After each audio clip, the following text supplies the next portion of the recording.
রামিসার বাবার হাতে ৫ লাখ টাকা তুলে দিয়েছেন প্রধানমন্ত্রী তারেক রহমান। এমন দাবিতে একটি ভুয়া পোস্ট ব্যাপক আলোচনায় আসে।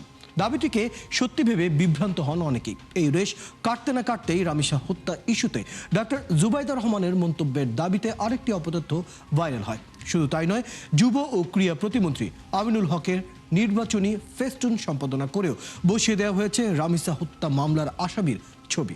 চলুন দর্শক কিছু ফ্যাক্ট চেক দেখে নিচ্ছি। রাজধানীর পল্লবীতে নিহত দ্বিতীয় শ্রেণীর শিক্ষার্থী রামিসার বাসায় গিয়ে প্রধানমন্ত্রী তারেক রহমান তার বাবার হাতে ৫ লাখ টাকা তুলে দিয়েছেন।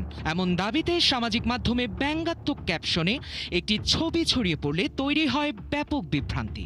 তবে রিউমার স্ক্যানার টিমের অনুসন্ধানে দেখা যায় দাবিটি সম্পূর্ণ ভুয়া এবং প্রচারিত ছবিটিও বাস্তব নয়। ছবিটি কৃত্রিম বুদ্ধিমত্তা দিয়ে তৈরি করা হয়েছে।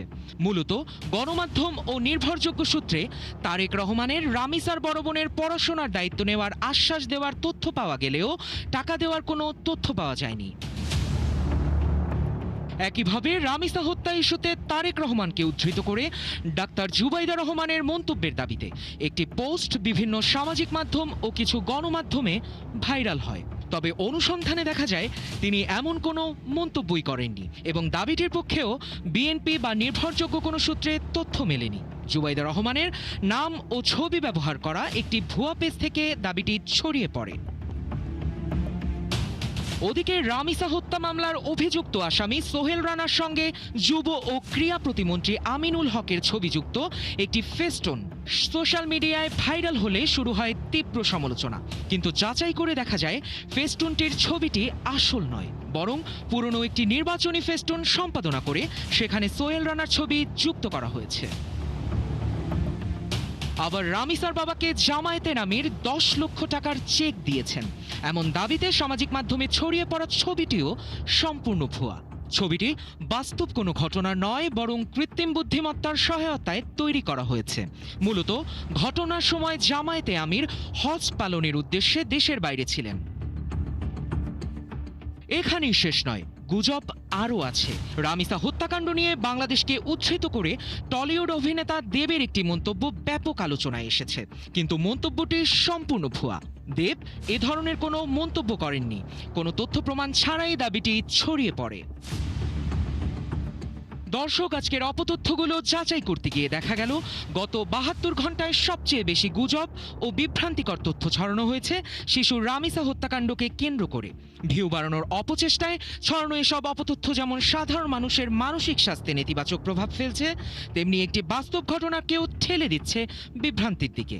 নানান অভিনব কৌশলে ছড়ানো এসব গুজবের ফাঁদে না পড়তে সচেতন থাকার পরামর্শ বিশ্লেষকদের।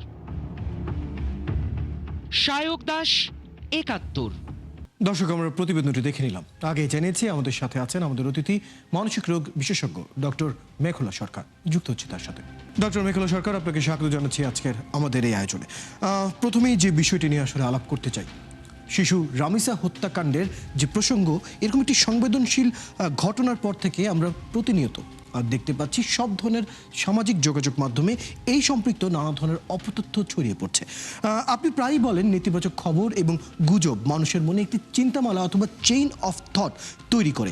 এই ধরনের যে গুজব শোনার পর আসলে সাধারণ মানুষ কি তাৎক্ষণিকভাবে এই যে চিন্তামালা সেখান থেকে বেরিয়ে স্বাভাবিক মানসিকতার স্থিরতায় বজায় রাখতে পারে? এই ধরনের একটা ঘটনা কিন্তু আমাদের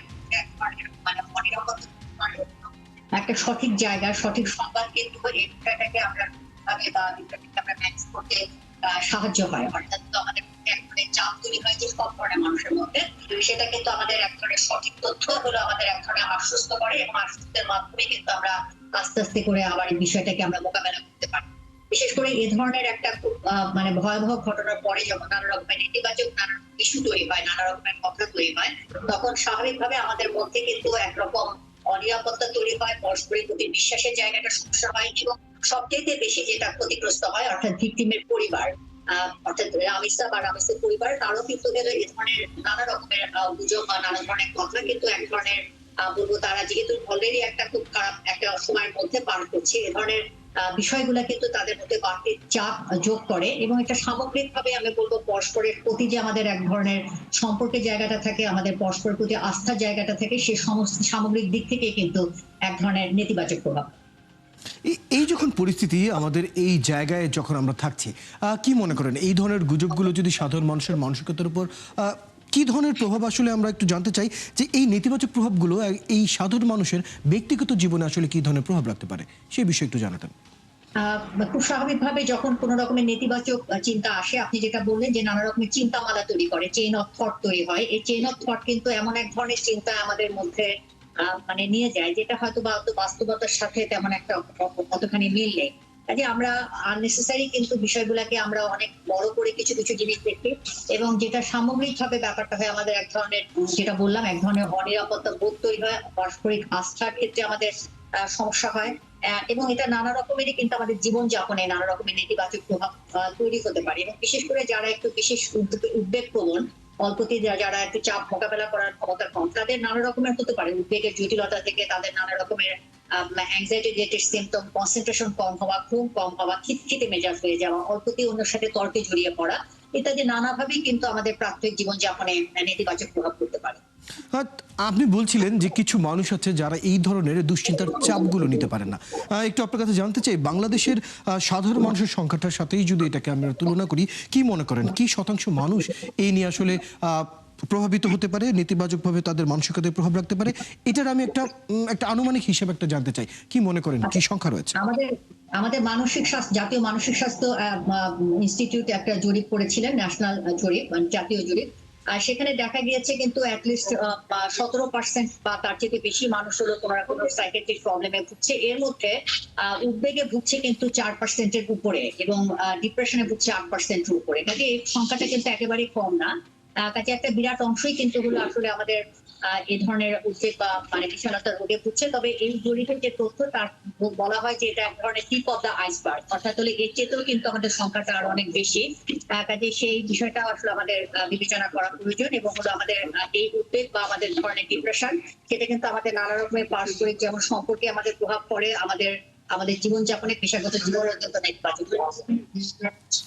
ডক্টর মেঘলা সরকার, আমরা এই বিষয়টি নিয়ে আরো বিস্তারিত আলাপ করবো, তবে এই মুহূর্তে একটি বিরতির সময় হচ্ছে। বিরতির পর আবার আপনার কাছে আমরা ফিরছি, সঙ্গেই থাকুন। ডক্টর মেঘলা সরকার, আরো একবার স্বাগত জানাচ্ছি আপনাকে আমাদের এই আয়োজনে। বিরতির আগে আমরা কথা বলছিলাম মানুষের উপরে এই ধরনের অপতথ্য এবং গুজবের কি ধরনের প্রভাব পড়ে। এবার আরেকটি জায়গায় আমি যেতে চাই, সেটি হচ্ছে আমরা এখন পর্যন্ত সামাজিক যোগাযোগ মাধ্যমে যে ধরনের অপতথ্যগুলোকে ছড়াতে দেখি, সেটি অনেকটা পরিকল্পিতভাবে এবং সাংগঠনিকভাবে তারা ছড়ায়, এবং তাদের মূল টার্গেটই থাকে মানুষের মানসিকতাকে প্রভাবিত করা। এই যখন ভিউ বাণিজ্যের প্রভাব আমাদের এখানে আমরা দেখতে পাচ্ছি, এবং সেটা নিয়ে যখন আর্থিকভাবেও তারা লাভবান হওয়ার একটা চেষ্টা থাকে, এবং তার বিপরীতে যখন চলে আসে সাধারণ মানুষের মানসিকতা, সেই বিষয়টিকে আপনি কিভাবে দেখেন? জানতে চাচ্ছিলাম, সাম্প্রতিক সময়ে যে ধরনের অপতথ্য এবং গুজবগুলো দেখি, সেগুলো পরিকল্পিতভাবে ছড়ানো হয় এবং অনেকটা মানুষের মানসিকতাকে প্রভাবিত করতেই নেতিবাচকভাবে এই অপতথ্যগুলোকে ছড়ানো হয়। একদিকে যখন আমরা দেখি আর্থিকভাবে এই কাজগুলো করা হয়, অর্থাৎ ডলার বুস্ট করা হয় এইসব অপতথ্য ছড়াতে, এবং তার অপোজিট দিকে অর্থাৎ বিপক্ষ দিকে সাধারণ মানুষের মানসিকতা অনেকটা চ্যালেঞ্জে পড়ে যায়। এই পরিস্থিতিটা নিয়ে একটু আপনার কাছে জানতে চাই, সেটাকে আপনি কিভাবে দেখছেন? এই যে অনেকে ভিউ ব্যবসার জন্য যে নানা রকমের অপতথ্য বা গুজব ছড়ায়, দেখা যায় যে এই গুজব, যে যত বেশি গুজব তত কিন্তু আমরা এই বিষয়গুলি স্বাভাবিকভাবে মানুষের মধ্যে একটা কিউরিওসিটি গ্রো করে, এবং মানুষ বেশি বেশি করে দেখে। কাজে এই ক্ষেত্রে আমি বলবো সচেতন হতে হবে কিন্তু প্রাথমিকভাবে মানুষকে, অর্থাৎ যখনই আমরা একটা নিউজ আসছে সোশ্যাল মিডিয়াতে, সাথে সাথে এটা পিক না করে একটু হলো যাচাই করাটা আসলে আমাদের নিজেদের জন্য প্রয়োজন। কারণ এ ধরনের বিষয়গুলো কিন্তু আমাদের আসলে মানসিক স্বাস্থ্যের উপরেই হলো নেতিবাচক প্রভাব পড়ে। কাজে সেক্ষেত্রে যেটা মূলত গুরুত্বপূর্ণ, সেটা হলো সাধারণ মানুষের, আসলে আমাদের জনগণের জায়গা থেকে আসলে এটা আমাদের অ্যাওয়ার হওয়া প্রয়োজন, সচেতন হওয়া প্রয়োজন। কাজে আমরা যে কোনো নিউজ যদি আমরা সাথে একটু যাচাই করে হলো বিষয়টাকে আমরা মন্তব্য করা বা একটা কমেন্ট করা, কারণ আমরা জানি যখনই আমরা লাইক দিই বা কোনো কমেন্ট করি, তখনই কিন্তু ওই পার্টিকুলার ভিডিওটা বা নিউজটা হলো অনেক বেশি রিচের মধ্যে যাচ্ছে। কাজে সেক্ষেত্রে বলবো যে আমাদের মানে নিজেরা যাতে আমরা এই বিষয়গুলোকে আর এনহ্যান্স না করি, সেক্ষেত্রে সেই বিষয়টাতে সচেতন হওয়া প্রয়োজন। আপনি বরাবরই সেলফ অ্যাওয়ারনেস নিয়ে নানা ধরনের কলাম এবং সাক্ষাৎকারে এর আগেও বলেছেন, সেখান থেকে জানতে চাই, এই যে আপনি বলছেন আত্মসচেতনতার উপরে গুরুত্ব দিতে হবে এবং বর্তমানে তথ্য বিস্ফোরণের এই যুগে একজন ব্যক্তি আসলে নিজের বুদ্ধিমত্তাকে শানিত করার জন্য বা কাজে লাগানোর জন্য এই সত্য এবং মিথ্যা আসলে যাচাই বাছাই করার যে ভূমিকা, সেটা আসলে কিভাবে করতে পারে? কারণ নিজেকে তো আলাদা করে নিয়ে আসতে হয়, কি বলবেন? হ্যাঁ, এটা তো আসলে আমাদের ব্যক্তিগত নিজস্ব সচেতনতার কিন্তু বিকল্প নেই, এবং এখন আমি মনে করি যে অনেকেই মানুষ কিছুটা অ্যাওয়ার হয়েছে। কারণ আমরা জানি যে এক একটা অনেক ধরনেরই নিউজ আমাদের আসবে, এবং সেই নিউজের সাথে সাথে একটা রিচের ব্যাপার রয়েছে, রিচের ভিউয়ের ব্যাপার রয়েছে। স্বাভাবিকভাবে এই জিনিসগুলো আমাদের কাছে এক ধরনের উৎসাহ তৈরি করে, এক ধরনের আগ্রহ তৈরি করে, আমাদের কৌতূহল তৈরি করে।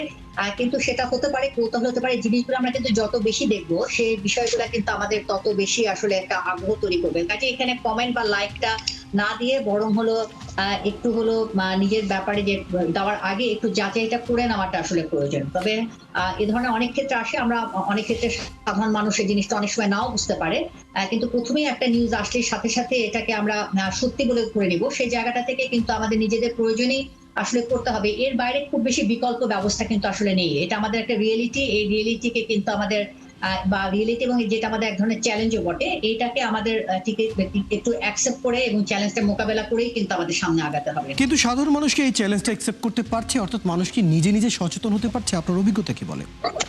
আমি মনে করি যে আগের থেকে আগে যেমন একটা কোনো নিউজ আসলেই আমরা সরাসরি করে একদম পুরোপুরি আমরা বিশ্বাস করে ফেলতাম, সেটা হয়তো অনেক নিউজ আমাদের ভালো লাগে, আমাদের মজা লাগে, আমাদের বিশ্বাসের সাথে মিললে আমাদের হয়তো বা বিশ্বাস করতে ইচ্ছাও করে।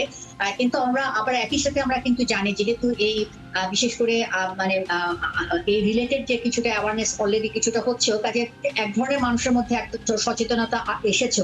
1 বছর আগে যেমন ছিল, 6 মাস আগে যেমন ছিল, একেবারে কিন্তু সেরকম না। তবে ডেফিনেটলি এটাও সত্যি, এই ধরনের নিউজ আবার আমরা অনেকে ফেক জেনেও কিন্তু আমরা অনেক সময় কমেন্ট করে ফেলি। আমরা অনেক সময় এটা নিয়ে আমরা এক ধরনের রিনফোর্স করি, সেটাও ঠিক।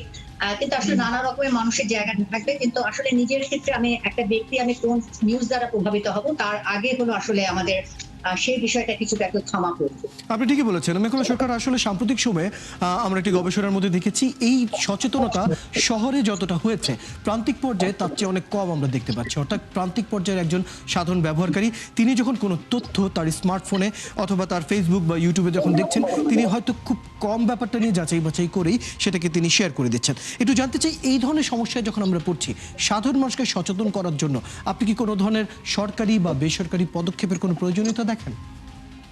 হ্যাঁ, আমার মনে হয় আপনারা মিডিয়াতে যেমন একটা প্রচার করছেন, এই যে আপনাদের যে আপনার যে প্রোগ্রামটা, সেটাও কিন্তু এক ধরনের মানুষের মধ্যে সচেতনতা তৈরি করতে সাহায্য করছে। এই ধরনের প্রোগ্রামগুলো আসলে অন্যান্য চ্যানেলগুলো যত বেশি করবে সেটা মানুষের মধ্যে সচেতনতা বাড়বে। তাছাড়া কিছুটা সরকারি পর্যায়ে যেটা করতে পারে, কিছুটা বিলবোর্ডের মাধ্যমে কিছু কিছু স্লোগান টাইপের ব্যাপার দিতে পারে, যে কোনো কিছু দেখলে আপনি এটা সহজে যাচাই না করে করবেন না। আমরা কিছু জনপ্রিয় কিছু স্লোগান আমরা ব্যবহার করতে পারি, সেখানে আমাদের এখানে তথ্য মন্ত্রণালয় একটা ভালো কাজ করতে পারে, অথবা সরকারি যে টিভি গুলো আছে সেখানে কিন্তু স্টলের মাধ্যমে যদি এটা আমাদের মাঝে মাঝে এই কিছু ক্যাপশন দিয়ে সচেতনতামূলক যে হিসেবে আমাদের দেওয়া হয়, সেটাও কিন্তু এক ধরনের মানুষের মধ্যে অ্যাওয়ারনেস তৈরি করতে সাহায্য করবে।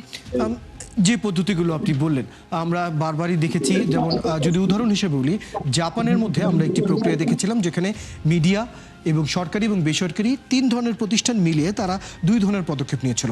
এক হচ্ছে তারা শিক্ষা ব্যবস্থার মধ্যে এই বিষয়টাকে ইন্টিগ্রেট করেছিল যাতে যুব সমাজ এই ব্যাপারে সচেতন হতে পারে, এবং যারা বয়স্ক তাদের জন্য আলাদা কিছু পদক্ষেপ নেওয়া হয়েছিল যাতে তারা এই বিষয়ে সচেতন হতে পারে এবং কীভাবে ফ্যাক্ট চেক করতে হয় সেই বিষয়ে জানতে পারে। কি মনে করেন, এই ধরনের পদক্ষেপ কি আমরা নিতে পারি?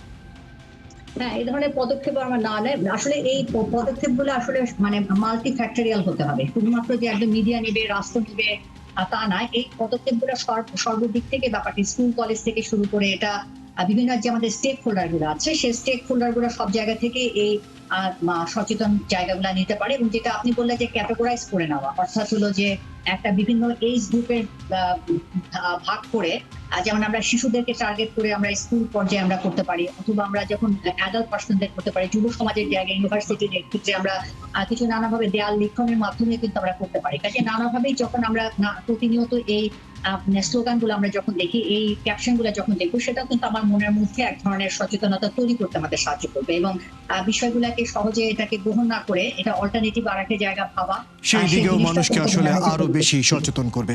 ডক্টর মেঘলা সরকার, বেশ কিছু পরামর্শ এবং মতামত আপনার কাছে পেলাম, ধন্যবাদ আজকে আপনি সময়টুকু দিয়েছেন।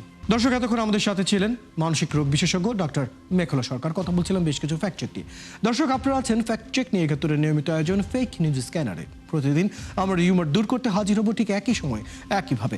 আপনারাও আমাদের সাথে যুক্ত হতে পারেন। যে কোনো খবর যদি আপনাকে সংশয়ে ফেলে, সেটি একটি স্ক্রিনশট আমাদেরকে মেইল করতে পারেন fns.71tv@gmail.com অথবা ফেসবুকে যোগাযোগ করুন www.facebook.com/fake-news-scanner। আমরা সেই তথ্যের ফ্যাক্ট চেক করে আপনাদের জানাবো। চটকদার শিরোনাম দেখেই ক্লিক করবেন না। বিশ্বাস আর প্রতিক্রিয়া জানানোর আগে ফ্যাক্ট চেক করুন আর থাকুন ৭১-এর সাথে।